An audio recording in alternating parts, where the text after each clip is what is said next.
下场后到月行经一盏茶，便能进城。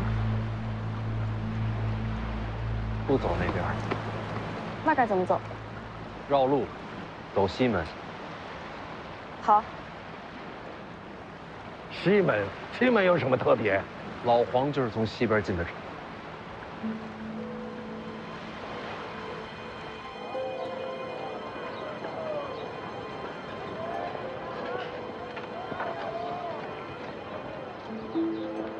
这城门无人把守吗？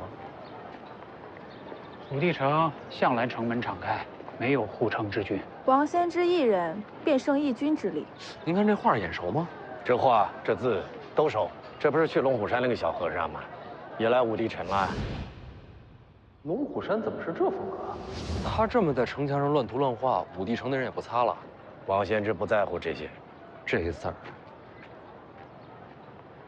算了，不管他，咱们进城。世子，还是让凤子营跟着吧。凤子营进城，就真成了北凉宣战了。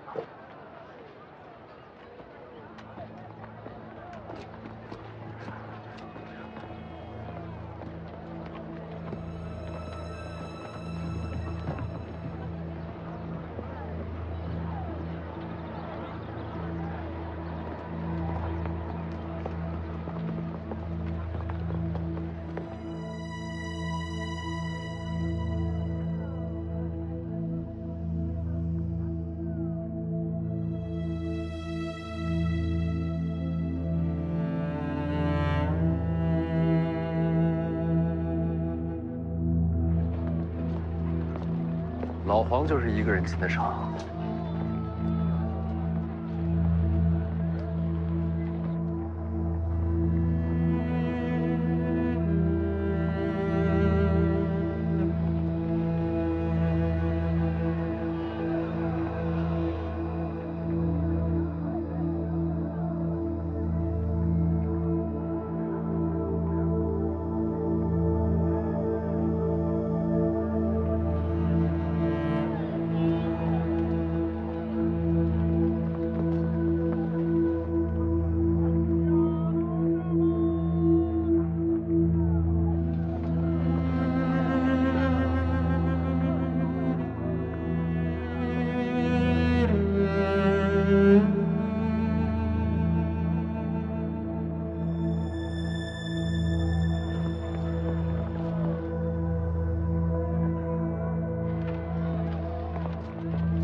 这位公子，要点什么？有酒吗？有，各地名酒都有。公子想要什么？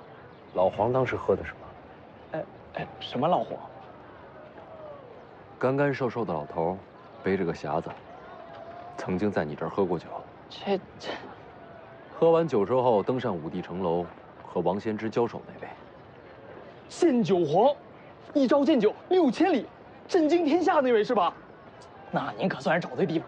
当时那位前辈就坐在此处饮酒，之后这才生出那般豪气，与那王献之斗的是天昏地暗、日月无光啊！他喝的什么？我记得是黄酒。给我来一壶。好嘞，您稍等啊。公子2个碗，谢谢。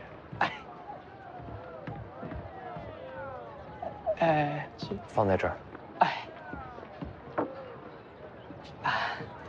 公子您看，要点什么下酒菜？他当时做了什么？他说我家酒好。还有呢？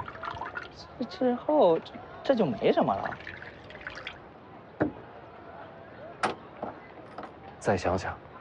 我想想，要了2两黄酒，半斤卤肉，还有还有1碟花生米。他还做了什么？之后就坐在此处，一直望向北方，还频频举杯，好像是在敬酒。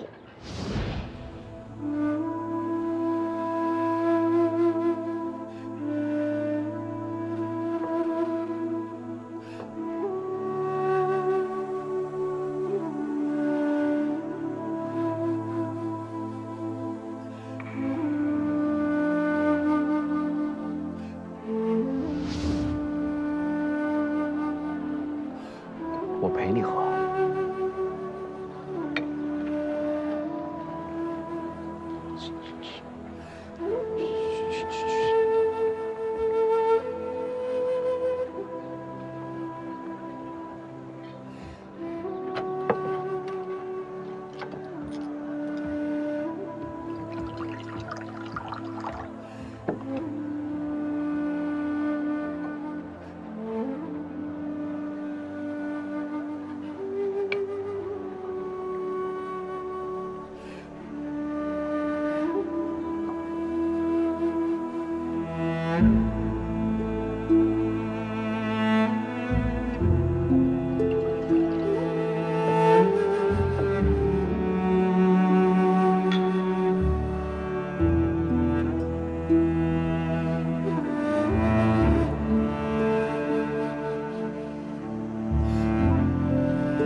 在府里看着是一个普通的马夫，他和世子本来也就是普通的主仆，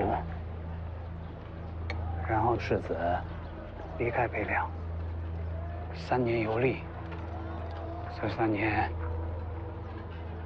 他一直陪在世子身边。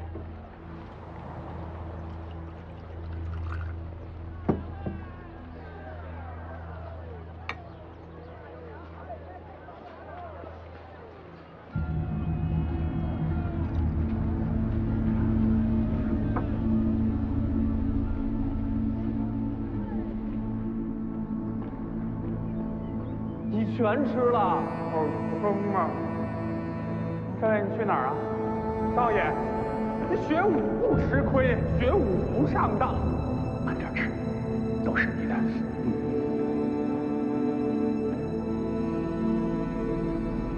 少爷，这场特别难吃，看。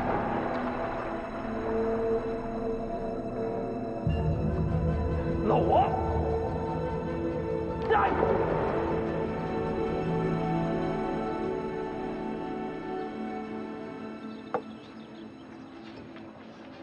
世子那时不知道老皇有绝世剑术，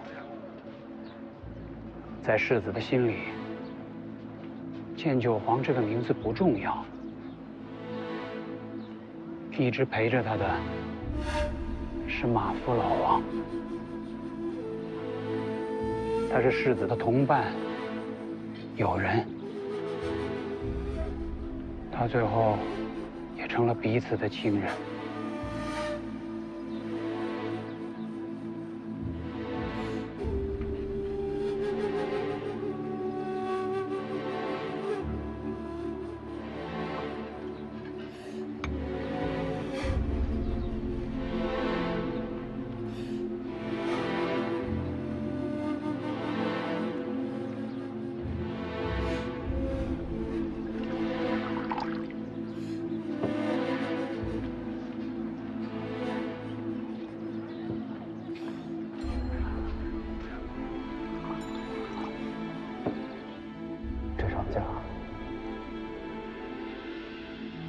我不会完成，但是打完你就给我回来。其他人烤地瓜，你烤。我答应少爷，打完了马上回来，第一件事就给少爷烤地瓜。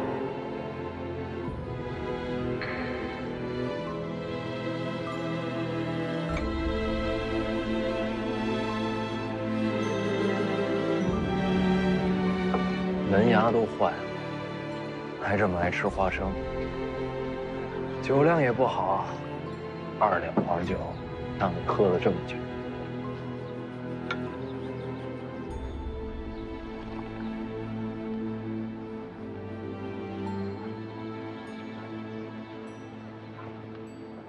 李前辈，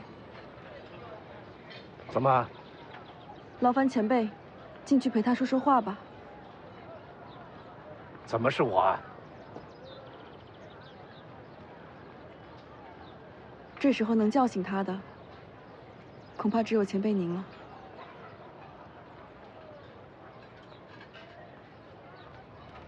少喝点儿，每次喝醉了，还得我来收拾。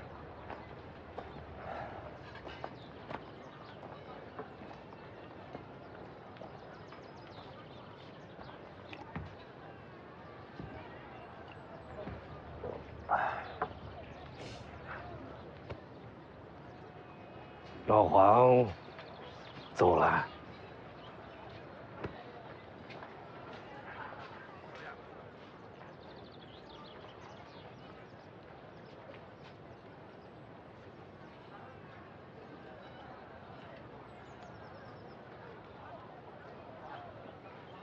我知道他走了，前辈，我没疯，我只是想隔着时光陪他走一场。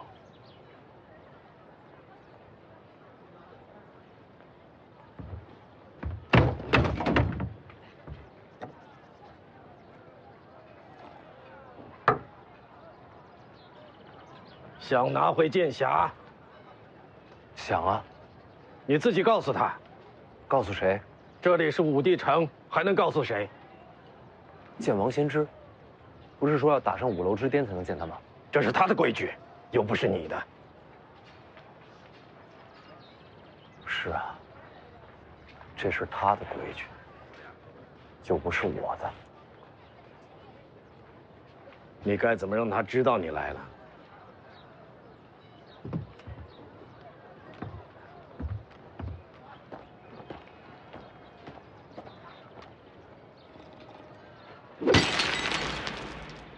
王先知，敢问何为9天之月下垂？何为4海之水接力？徐凤年，终于找到了。现在多少？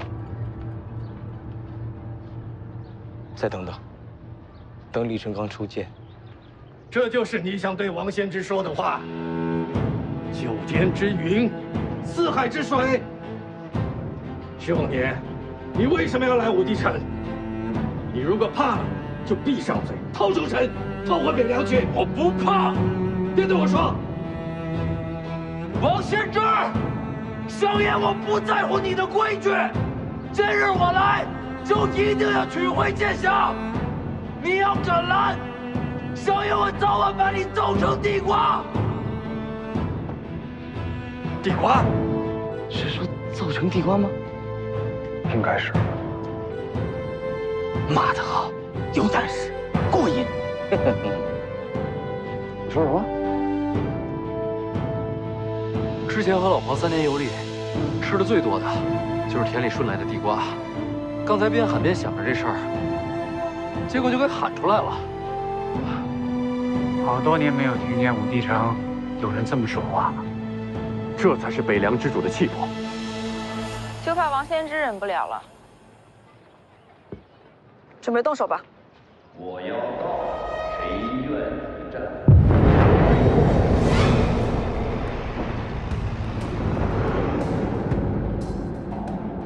天下第2王先知。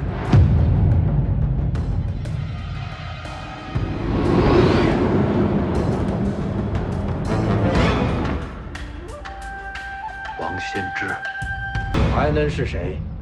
我先给你打个招呼。前辈请讲。就算王先知不在，12武奴也还在镇守城池，要登城楼不太容易。都到这一步了，还能退吗？说得对，都到这一步了，不能退了。借剑一用。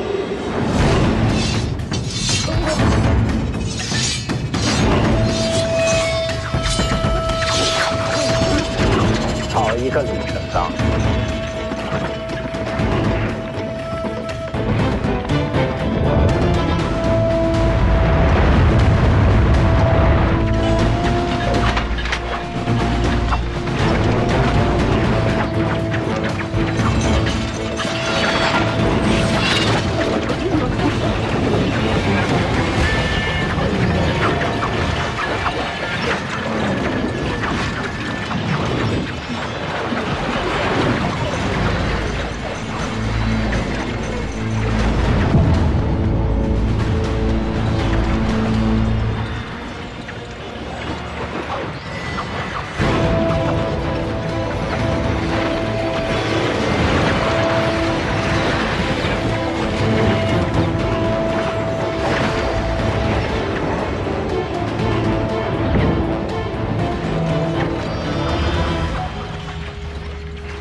多把，应该能赢吧？到我这境地，飞来1把剑和无数把剑，其实都没了区别。那为何借这么多？这不显得霸气吗？去拿你该拿的。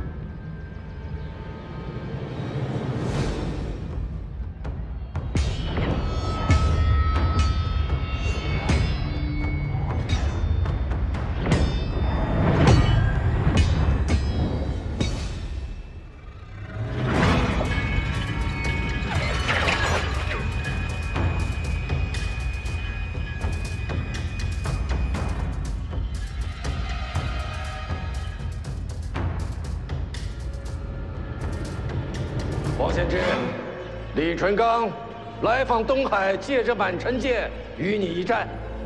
李剑神，又见面了。打完再聊。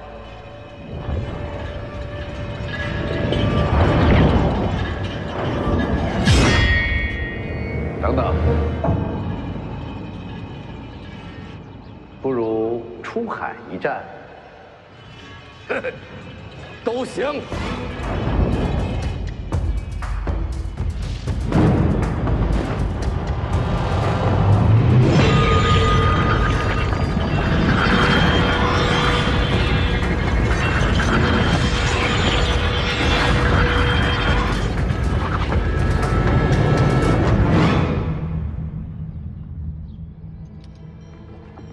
当是最强一战。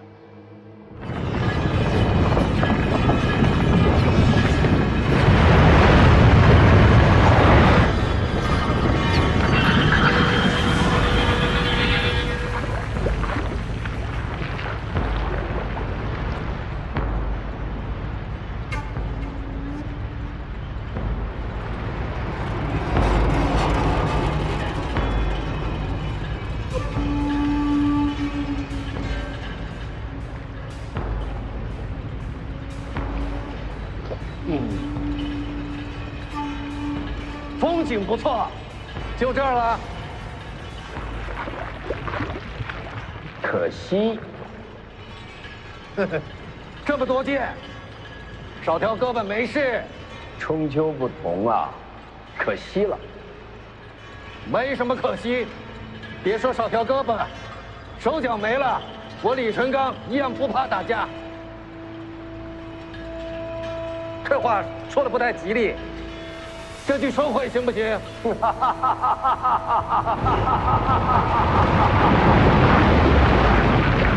天地同力，有意思。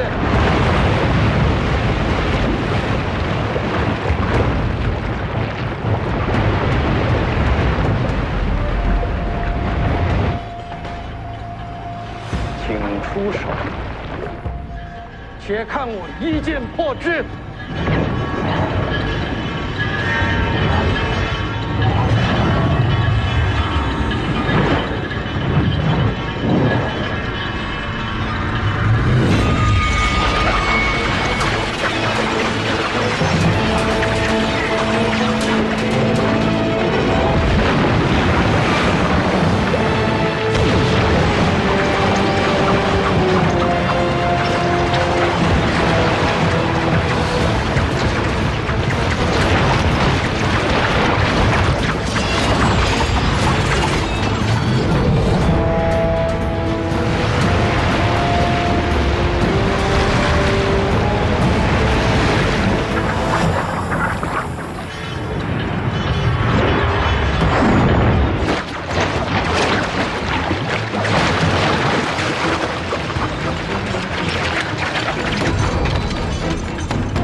李建神、王先之，这些都快不是人了。哎，神仙打神仙的，咱们打咱们的。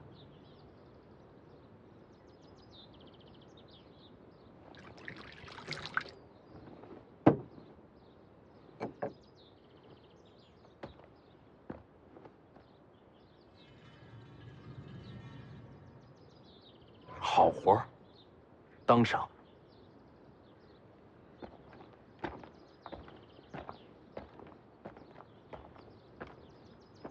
这么快没人了？都去了海边，向就近观战。咱们也该办事了。请世子发令。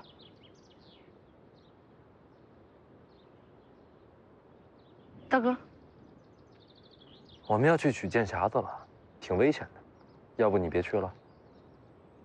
我愿与大哥共进退。好，共进退好呀。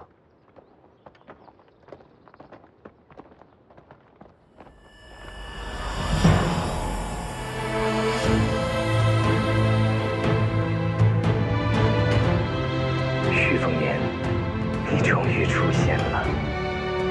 宇哲刚不在，不动手吗？人家身边那么多人呢，急什么？他要登城墙，那些武功定会出手阻拦。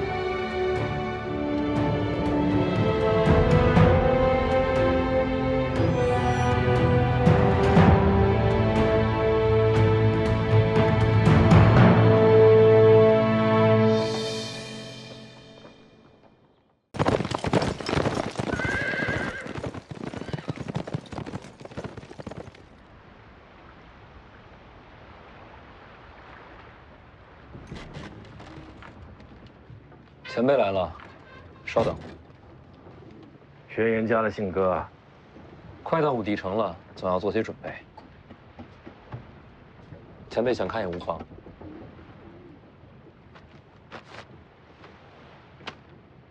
这是什么？绿袍的族人成立了小门派，有人想杀你，用这个换我不出手。您答应了？我没说话，他以为我答应了。还能这么做？毕竟我是江湖前辈，在江湖混久了，学的也就多了。江湖好险恶呀！绿袍前辈的族人和后辈，您不关心吗？我亏欠的是绿袍，仅此而已。他的族人又与我何干？那徐骁又给了您什么样的条件，让您答应送我去武帝城？当我无处可去的时候，徐骁造了听朝廷，让我能远离江湖，直面自我。这些年来，我把自己关在听朝廷下，寸步未离。又是徐骁替我为绿袍扫墓上香，就因为这，已经足够了。赵凯怕是想不到啊，您心中所求平静，就这么简单。我刚才没听到赵凯的名字，你怎么知道是他？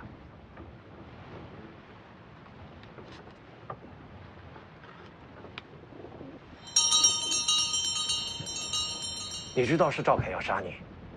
福将红甲也是他的，这一路刺杀，都是这位赵凯。所以我跟赵凯见面的事你也一清二楚。进来。前辈，原来如此。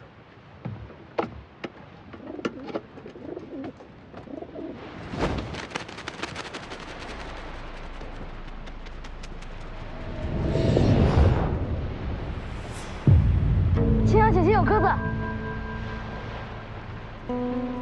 我看见了。咱们要不要烤了吃啊？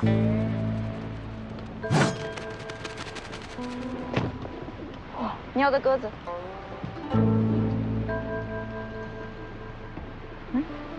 这是飞鸽传讯吧？你要不要打开看看呀？那可不好。既然是正事，还是放了吧。也不知道这是要飞去哪里。轩辕家的鸽子，你说能飞去哪？这江湖上的事儿，我不太清楚。走路小心点，别掉下船了。多谢星耀姐姐关心。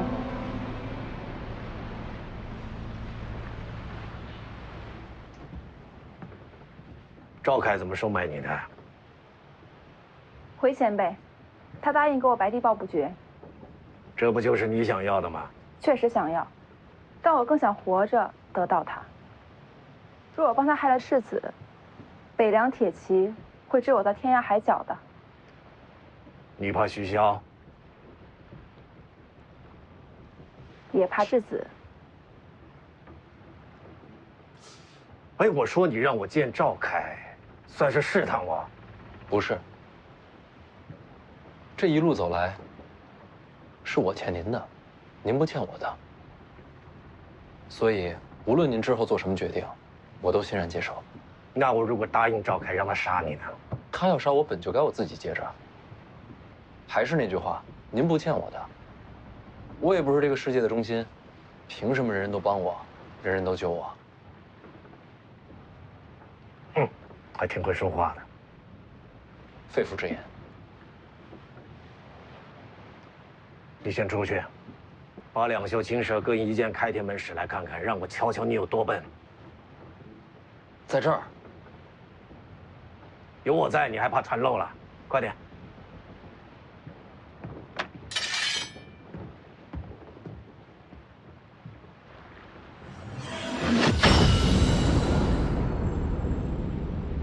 哎，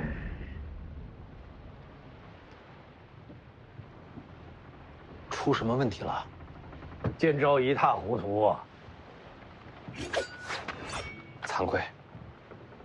不过气势倒是对了。这算是夸吗？到了武帝城之后，我打算跟王献之再打一架，报当年断剑之仇。也没什么仇，本来也没这个打算。这不是机缘巧合重回剑仙之境吗？就想打一架庆祝庆祝。毕竟天底下有资格与我交手的也没几个。我赌你赢。输赢不重要，打得尽兴就好。倒是你，自己要小心点啊！我和王献之交手，必将全心投入，到时候顾不上你。你安心打架，我能护住自己。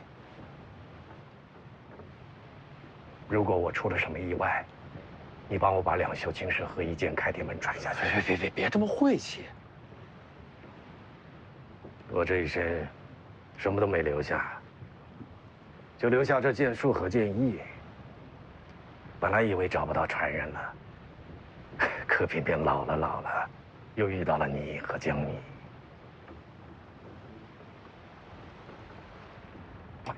哎呀，算了，不说了，你就当我什么都没说啊。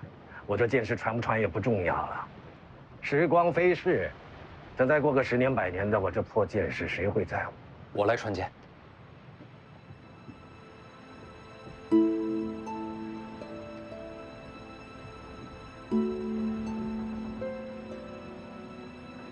那我这一战就再无牵挂了。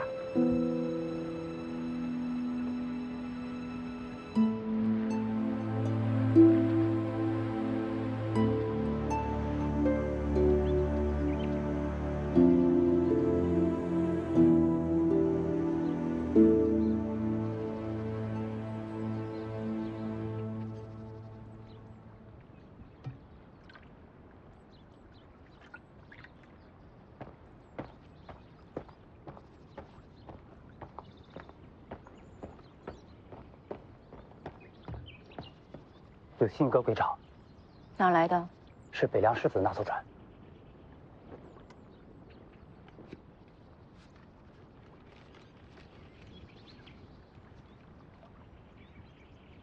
备船吧，咱们欠的人情该还了。是。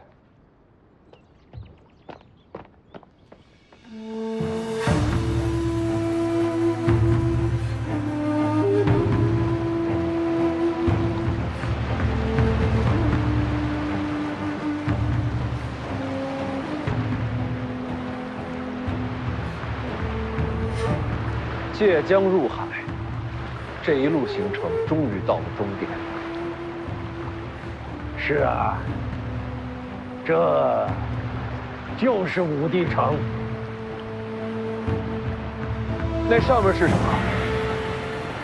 这是数十年来无数江湖高手登城求战，无人能战胜王献之。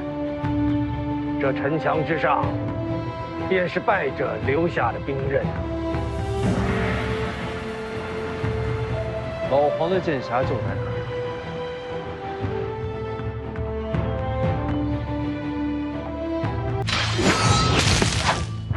止步！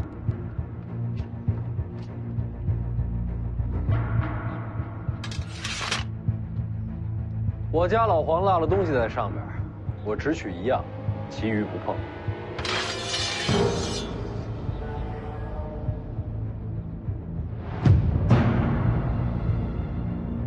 那就是只能动手了呗。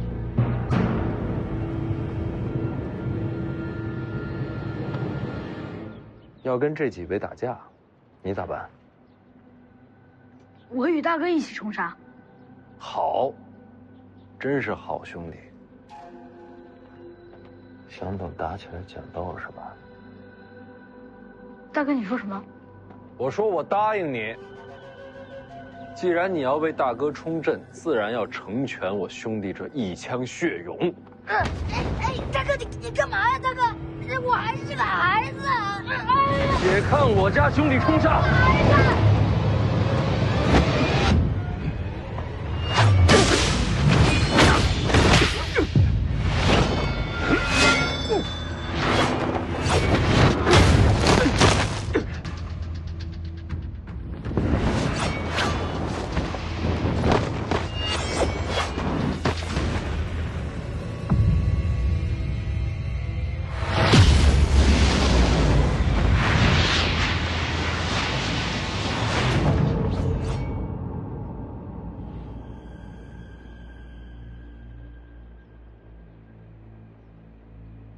贤弟好武艺，你就等着这一下，可不就等着贤弟大杀四方吗？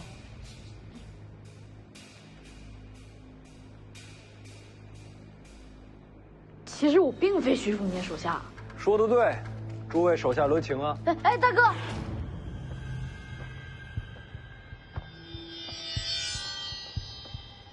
这少年又是哪儿来的？毕竟是北朝世子，想必是暗藏的护卫。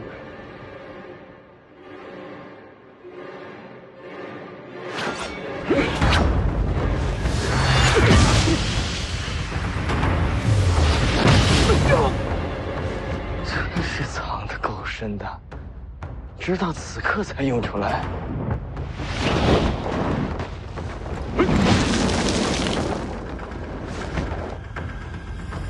真是好身手。这大概就是曲凤年的杀招了。他身边那些人的路子都算摸清了，只有这个少年是个意外。等下出手，全力杀他。不该先杀徐凤年吗？能先杀徐凤年自然最好。可是你看此人，面对6名武奴，依旧首当其冲，忠勇之极。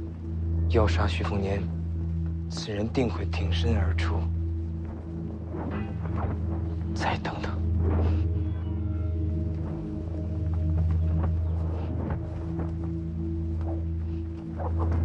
有道理。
子，感觉这些武奴并未尽全力拦我们。都到这儿了，没必要回头。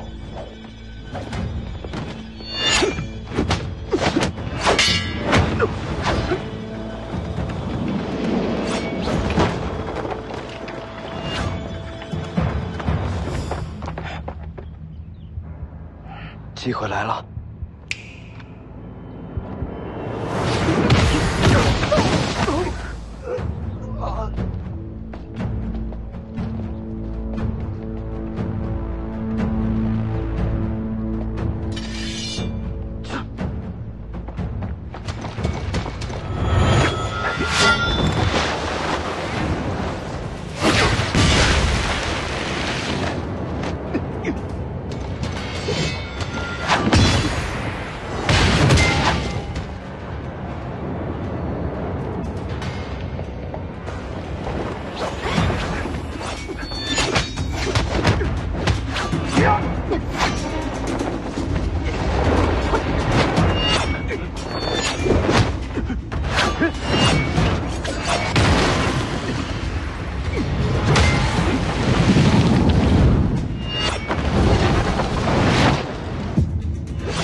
那6位出手，你身边的怕是互不周全。我要是不再前进，就此离开呢？世子，您不是这样的人。也对。世子，前后夹击，时局不利。用兵者被敌围困，难寻出路，该如何？那就杀出条路来。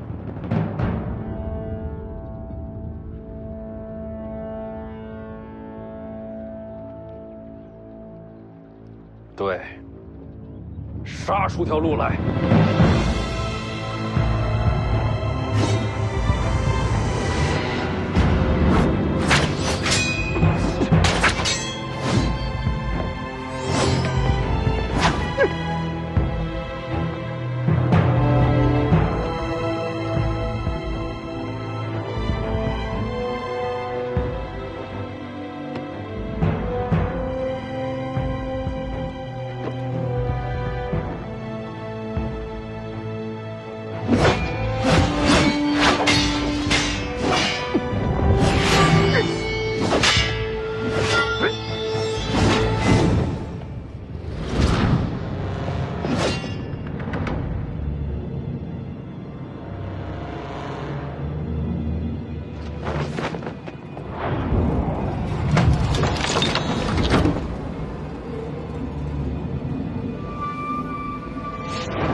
玄甲、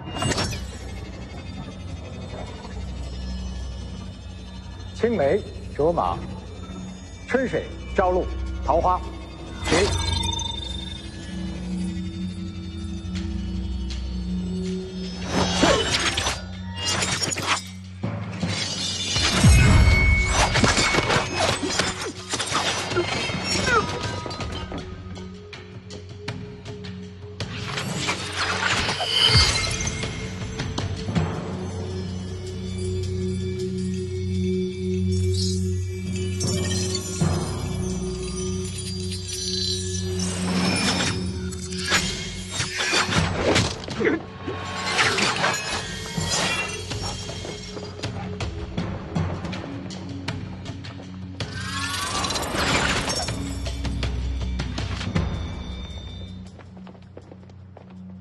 怎么不倒了？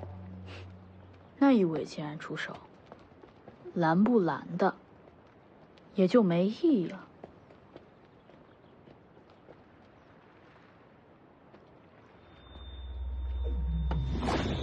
回来！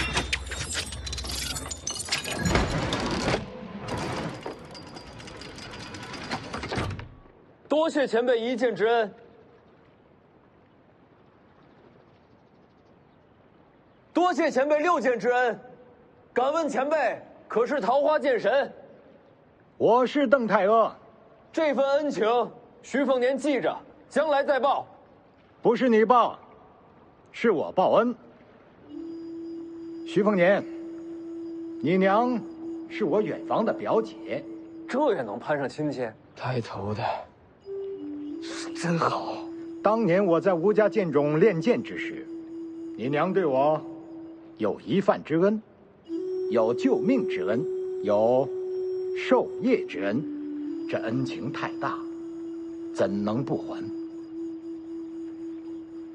唉，只可惜，你娘当年孤身入皇城时，我人在东海之外，待我归来，一切都晚了。你娘那一战，落下病根，最终殒命。回想起来，我愧疚至今。我欠你娘的恩情，今日这6剑，算是还了一半。城头之上，你想拿些什么，安心拿便是。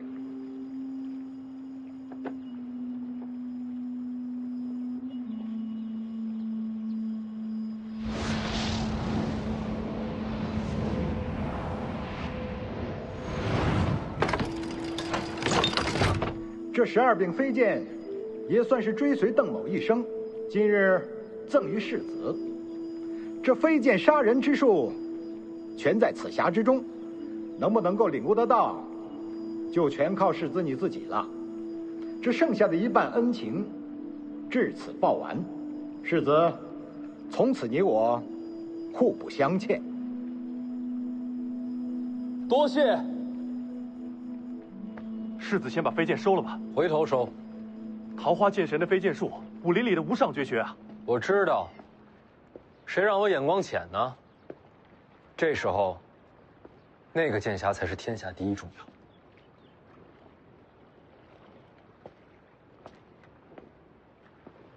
邓先生，您若是要给我一剑，不如早点动手。我在这边上等着，心里不是事儿。恩情还尽，因果结了，世子与我无关了。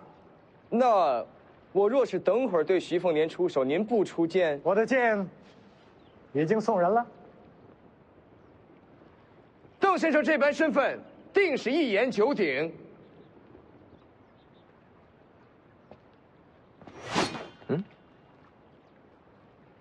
这会儿不打，我也不傻。人家邓先生前一半恩情，就是助你家世子去城头取剑匣。我要出手，也得等他拿完东西，人家恩情还完了再说。这会儿天底下，没人阻得了你家世子取剑匣。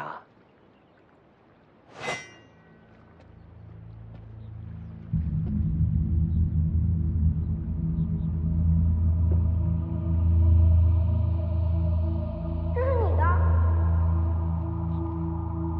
世子问你话呢，你赶紧回啊。是我的。世子，这是府上新来的马夫，带来的旧东西，就不带进府里了。啊。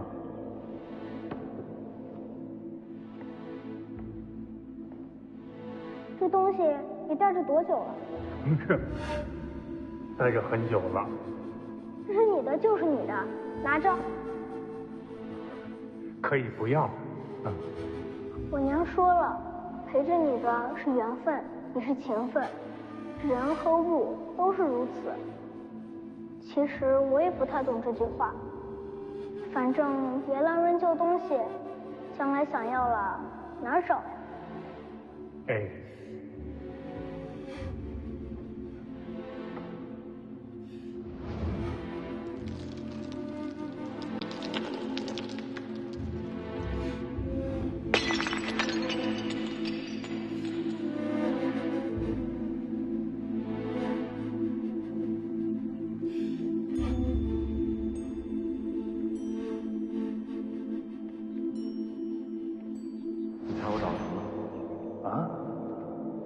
找着什么了？你看，我给你找回来了。你看。可以不要了。这么多年了，你一直带着他，对你很重要。那都是过去的事儿，干嘛否定过去的自己呢？没有曾经的你，哪有现在的你啊？不管怎么样，对我来说你就是老黄。既然天意让你把他给找出来了，那你别再争了。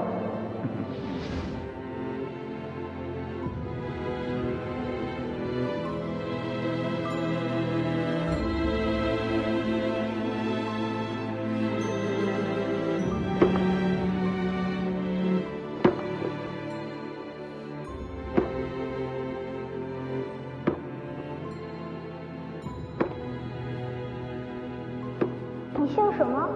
我姓黄。那我就叫你老黄吧。好啊。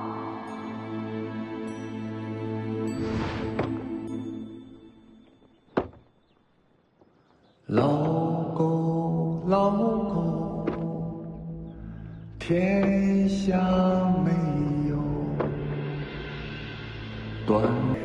以气血炼剑，今日我借阴阳之机，星光之焰，借雷霆淬砺，乾坤作业，直至今日，终于建成。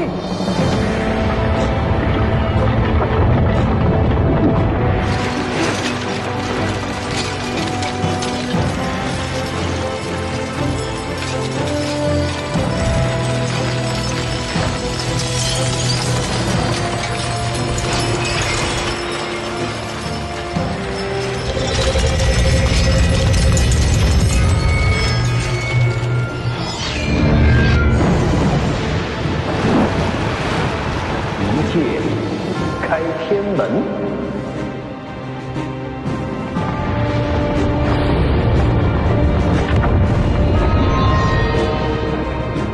好一个剑神李淳罡！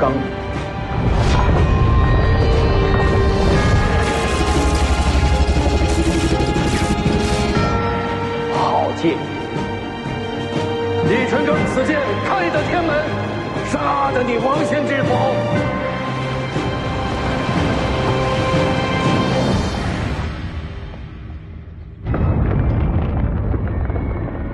好一个一剑开天门！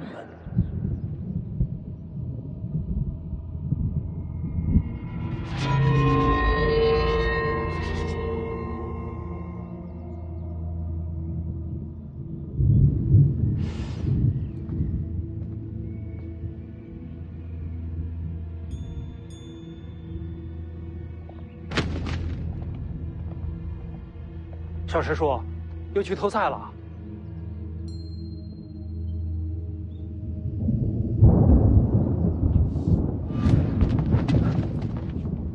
小师叔，这是怎么了？不知道。小师叔刚才好好的，怎么成这样了？刚才好好的。小师叔啊，别动他！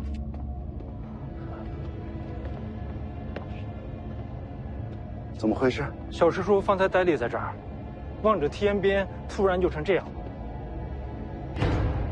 哪个方向？那边。是东方啊！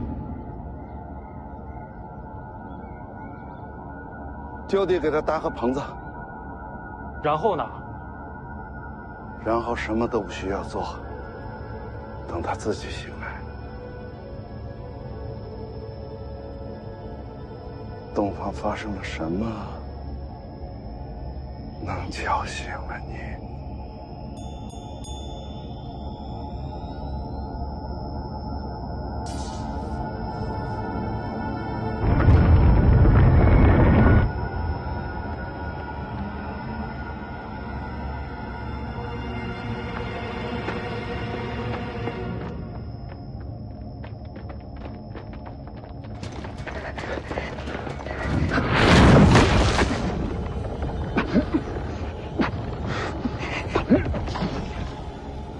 终于等到这一刻。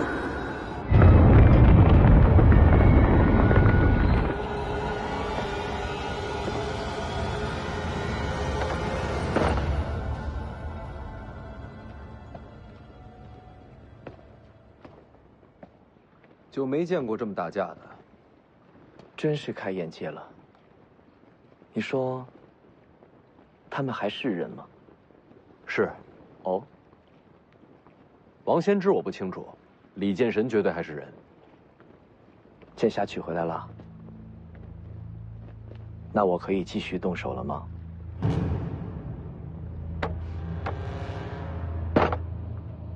你觉得你还有机会吗？李剑神刚出剑，你觉得他还顾得上你吗？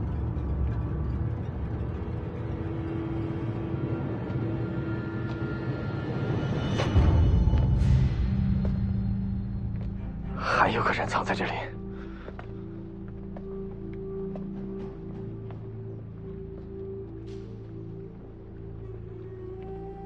桃花剑神在此，不仅仅是为徐凤年吧？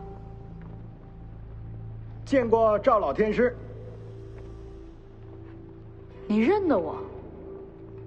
虽未谋面，却也听闻过赵老天师的风采。也是难得。知道我的人极少，怎么就遇上一个？你运气不错。没明白。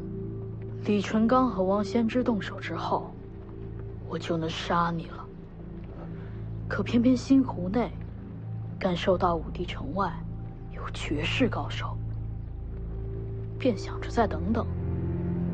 没想到等了个桃花剑神的报恩局。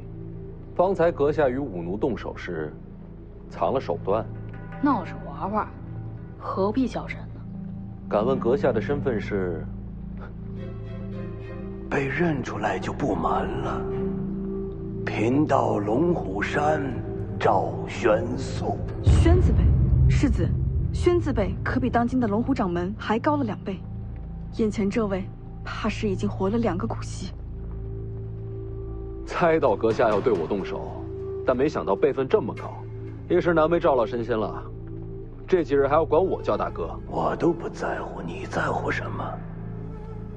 敢问阁下还杀我吗？本来还是该杀一杀，毕竟邓太阿在，该留几分面子。前辈也是来杀徐凤年的。方才邓前辈说过，他的恩情已经报完了，之后徐凤年的生死均与他无关。眼前这位世子，还是可以杀一杀的。晚辈愿与前辈联手，如果桃花剑神不出手，眼前这些人是拦不住前辈的。下面的符角红甲是你的，若前辈喜欢，可拿去赏玩。你就是赵凯，前辈知道我。徐凤年我不杀了，杀你也一样。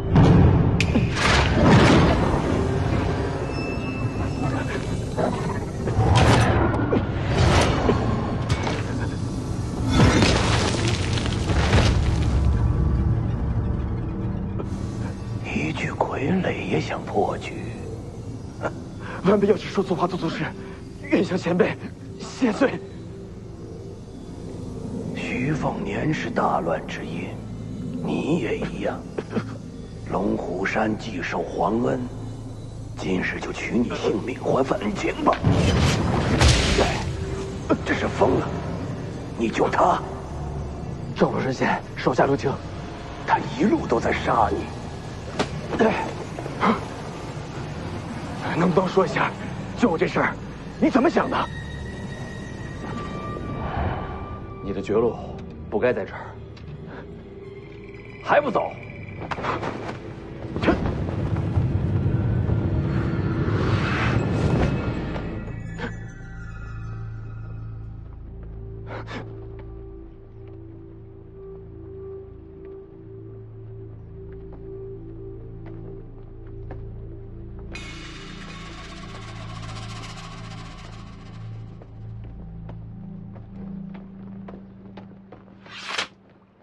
想来想去，也想不出你救他的理由。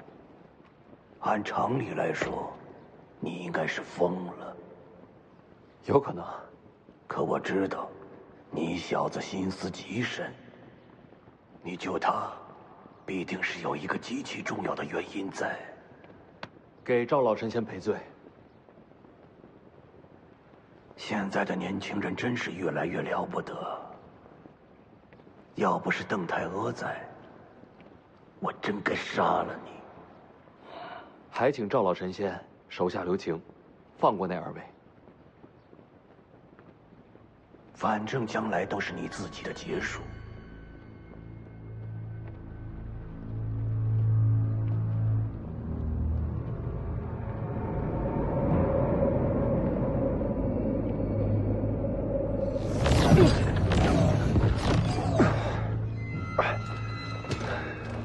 这都什么局面？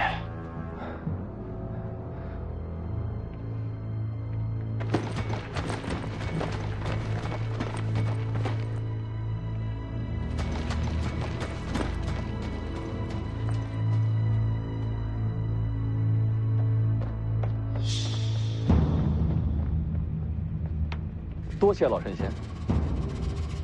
老神仙这次来武帝城，不仅仅是为了杀人吧？自然是为了开天门求飞升。天门，武学到了极致，就有飞升为仙的机会。要飞升，就要打开天门。我虽身如少年，内在却接近腐坏，毕竟等了2个甲子。老神仙连这都告诉我了。终于有了登仙之机。这些话说说也无所谓了。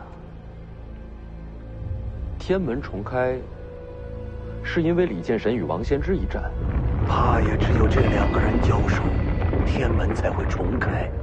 我没来错，天门将开，仙界重临，我终于能迈出这一步。桃花剑神此来武帝城，想必也是为了此事。你还说对了，我还真是为了天门而来。天门眼看就要打开，你我都有飞升机会，或许还能合作行事。